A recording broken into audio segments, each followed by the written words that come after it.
PG aspirants. I am Kirti and you're welcome to Lawspectus. CLAT PG से related previous videos में हमने discuss किया exam syllabus और important topics के बारे में, बेस्ट रेफरेंस बुक्स के बारे में, CLAT PG के सब्जेक्टिव पार्ट में आंसर राइटिंग टिप्स के बारे में, along with note making and exam preparation strategy for CLAT PG. लेकिन इतना सब करने के बाद भी एक एस्पेक्ट ऐसा है जो किसी भी कॉम्पिटिटिव एग्जाम में पास या फेल होने का रीजन बन सकता है, and that aspect is time management. आज के वीडियो में हम ये सीखेंगे कि CLAT PG की प्रिपरेशन के दौरान और एग्जाम लिखने के दौरान टाइम मैनेजमेंट कैसे करना है ताकि आप प्रिपरेशन में भी अपना बेस्ट दे सको और एग्जाम में भी. Let's go. तो जैसा कि मैंने कहा कि हम टाइम मैनेजमेंट को दो फेजेस में डील करेंगे, प्रिपरेशन के वक्त और एग्जाम देने के वक्त. सबसे पहले देखते हैं कि तैयारी के दिनों में आपको कैसे इफेक्टिवली टाइम मैनेज करना है ताकि आप पूरा सिलेबस अच्छे से कवर कर पाएं और कॉन्फिडेंट फील कर पाएं अपनी प्रिपरेशन के ऊपर. So when you start preparing, आपको एक टाइम टेबल फ्रेम करना है अपने लिए कि आप एक दिन में कितना टाइम डिवोट करेंगे पढ़ने के लिए, किस सब्जेक्ट को कितना टाइम देंगे, what time of the day are you most active mentally. जैसे कई एस्पिरेंट्स मॉर्निंग में पढ़ने के लिए ज्यादा कंफर्टेबल होते हैं, कुछ लोग रात में ज्यादा एक्टिव होते हैं. Whatever suits you, just note them down. और वो टाइम टेबल आपको स्ट्रिक्टली फॉलो करना है. इन शॉर्ट, आपको स्टडी रूटीन फॉलो करना है after sorting out time for all other task. इससे आपका फोकस जो है वो इंटैक्ट रहता है और आपके बाकी काम आपकी स्टडीज के बीच में नहीं आएंगे. अब कौन से सब्जेक्ट और उनमें कौन से टॉपिक्स को आप कितना ज्यादा टाइम देंगे, ये डिपेंड करता है कि वो topic exam point of view से कितना इंपॉर्टेंट है. रिमेंबर, नोट मेकिंग वाले वीडियो में मैंने आपसे इंपॉर्टेंट टॉपिक्स की एक लिस्ट बनाने को कहा था. वही लिस्ट आपको यहाँ टाइम एलोकेट करने में काम आएगी.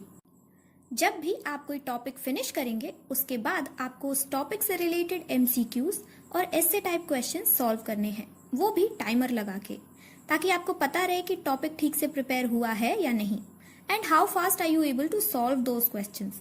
क्योंकि एग्जाम में स्पीड बहुत मैटर करती है, रीडिंग स्पीड भी और राइटिंग स्पीड भी. If you are not fast enough तो जो क्वेश्चंस आते भी होंगे वो भी टाइम की वजह से छूट जाएंगे. So make sure you have a habit of practising question solving along with the studies. हर लॉ सब्जेक्ट के लिए एक टाइम फ्रेम डिसाइड कर लीजिए कि आप उसका पोर्शन कितने दिन में फिनिश कर पाएंगे, और जो भी डिजिट आपको अप्रोप्रिएट लगे उसी को फाइनल करके स्ट्रिक्टली उतने ही दिन में आपका उस सब्जेक्ट का सिलेबस खत्म हो जाना चाहिए. क्या है ना, हम ह्यूमंस हैं ही ऐसे, जब तक हम किसी काम को टाइम लिमिट में नहीं बांधते तब तक हम उस काम को वो स्पीड नहीं देते जो देनी चाहिए.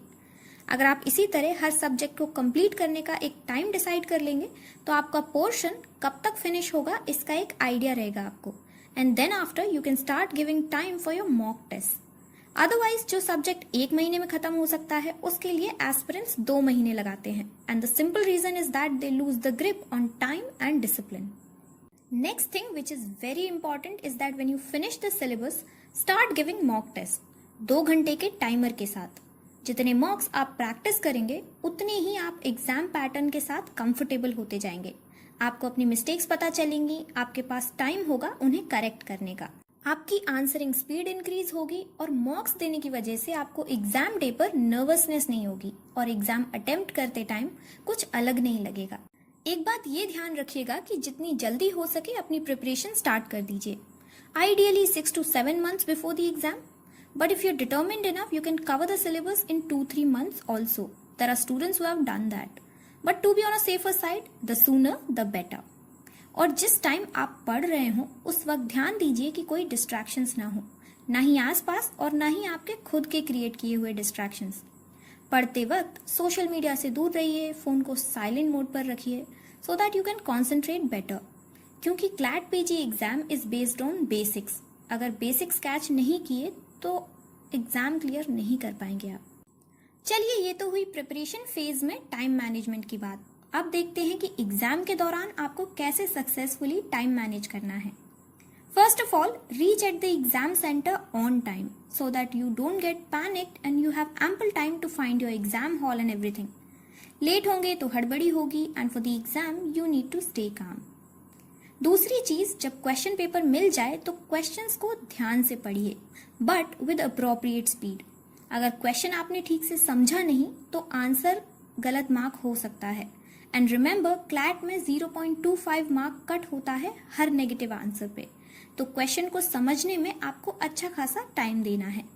ये इसलिए भी जरूरी है क्योंकि क्लैट पीजी में केस लॉस से पैराग्राफ्स डायरेक्टली उठा के कॉम्प्रिहेंशन क्वेश्चन के फॉर्म में दे दिया जाता है, और जब तक आप पूरा क्वेश्चन ठीक से पढ़ेंगे नहीं तब तक आंसर नहीं चूज कर पाएंगे। पेपर में सबसे पहले वो क्वेश्चंस मार्क कीजिए जिनमें आप 100% श्योर हैं। उसके बाद वो क्वेश्चंस आप मार्क कर सकते हैं जिनमें आप एलिमिनेशन मेथड से 4 में से 2 ऑप्शंस हटा पा रहे हैं और उन्हें रिमूव करने के बाद आप कोई ऑप्शन मार्क करते हैं। लेकिन जिन क्वेश्चंस में आप बिल्कुल भी श्योर नहीं है उन्हें ब्लैंक रहने दीजिए, उन्हें मार्क करने की जरूरत नहीं है, क्योंकि क्लैट में 0.25 मार्क्स की नेगेटिव मार्किंग है और आपके कुछ गलत मार्क किए हुए ऑप्शंस आपके बाकी के पॉजिटिव स्कोर को भी कम करेंगे। और ये भी ध्यान रखिएगा कि अगर ऑब्जेक्टिव सेक्शन में आपने मिनिमम 40% स्कोर नहीं किया तो आपके सब्जेक्टिव आंसर को चेक ही नहीं किया जाएगा। So be very careful while marking those options of which you are unsure about.